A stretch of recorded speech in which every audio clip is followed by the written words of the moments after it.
The Nigeria Labour Congress is threatening to resume the strike they paused last week to listen to the federal government. But after the federal government proposed 62,000 naira as minimum wage, the NLC is not having it. In fact, they called it a starvation wage. They threatened to resume the strike tomorrow after meeting with all their organs. They said that they will never accept even the 100,000 naira that was rumored that the federal government wanted to propose. Remember that during the negotiations last week, the labor unions dropped down to 250,000 naira as the minimum wage, but the federal government is still stuck at 62,000, with the governor saying that they will be able to pay 60,000, or some were even proposing less. The reality in Nigeria right now is not about talking whether this will bring inflation or this will cause that. The major issue is that the price of goods, the price of food in the market is outrageous. No one can survive on even 100,000 naira as minimum wage right now. And when you consider that soldiers and policemen and other security agents are still earning 60,000 naira per month, that's very dangerous. That's why we have serious security challenges in this country. How can people who are giving guns be earning this kind of amount of money?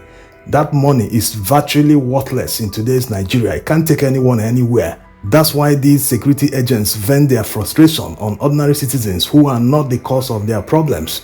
So these people deserve to be paid a living wage, just like civil servants and other Nigerian workers.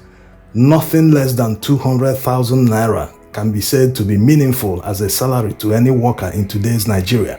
Look at the price of beans, look at the price of tomato, the price of pepper. Go to the market. All the government agents that are part of the negotiations, they should try and go to the market themselves. They don't need to send anyone.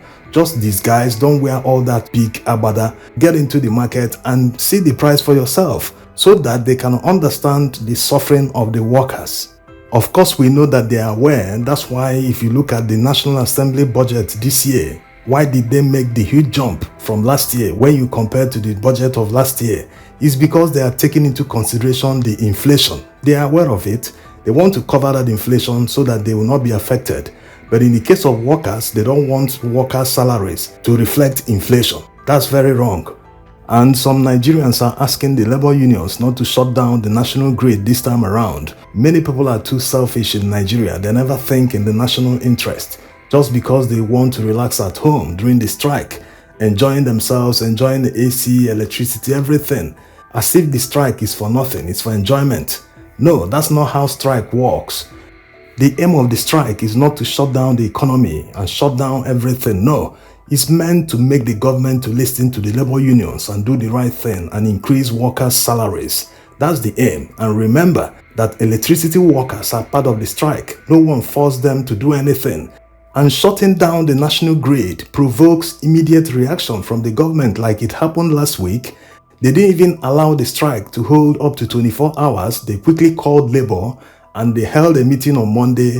The next Tuesday, they held another meeting. That was when the labor unions paused the strike. So you can understand the effects. The effects are instant. Leaders of the country will not allow everything to be shut down. They have to do the right thing. If they are paying National Assembly members up to 30 million naira per month, they should be able to pay workers a living wage.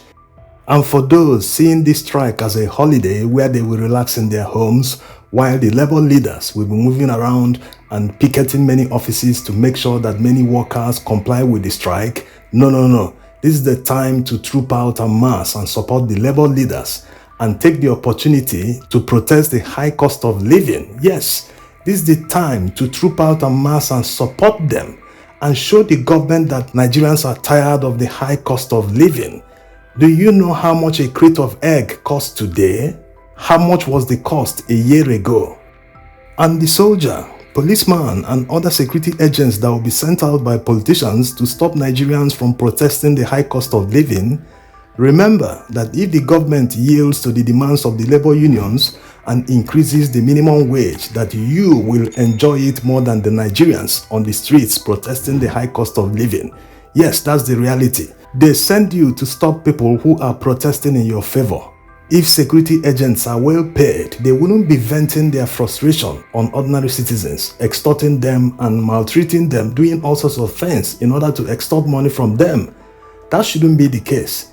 Everyone should be friends if we truly believe in the country called Nigeria. So all patriotic Nigerians should be ready if the labor union announces after the meeting that they will be resuming the strike tomorrow. That's if the government refuses to intervene to stop the strike from resuming. Thanks for watching.